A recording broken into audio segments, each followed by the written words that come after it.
আসসালামু আলাইকুম। আজকে আপনাদের সাথে শেয়ার করব কিভাবে দই মেকারে পারফেক্ট দই বানানো যায়। একদম বাজারের মতো পারফেক্ট দই।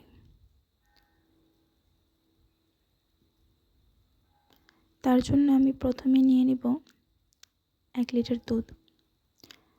আপনারা চাইলে দুধের সাথে সামান্য পানিও এড করে জাল করতে পারেন, কিন্তু আমি আজকে পানি দিইনি। দুধটা যখন বলক চলে আসবে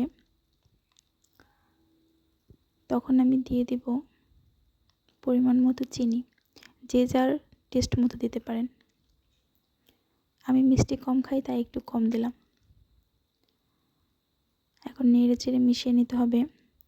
দুধটা ঘন হয়ে আসলে কিন্তু মাঝে মাঝে নিচে একটু লেগে যায়, তার জন্য মাঝে মাঝে একটু নেড়ে দিতে হবে।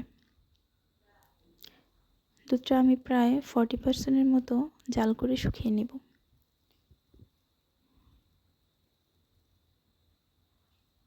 দুধটা যখন ঘন হয়ে আসবে তখন আমি নামিয়ে নেব।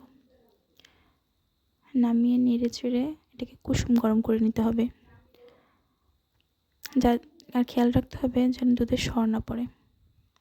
এখন আমি দিয়ে দিব দই বীজ 1 টেবিল চামচ। এখন নেড়ে চেড়ে ভালো করে মিশিয়ে নিতে হবে।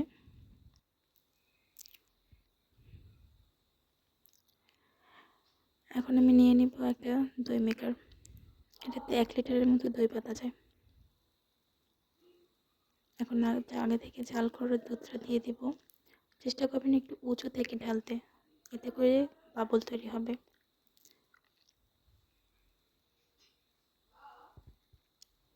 বাবল তৈরি হলে দইটা সুন্দর হয়।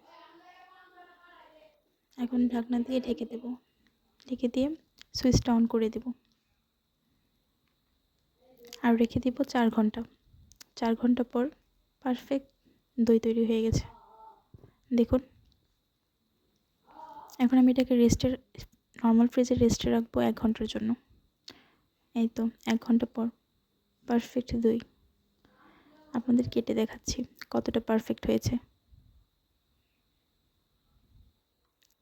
দেখুন, একদম বাজারের মতো।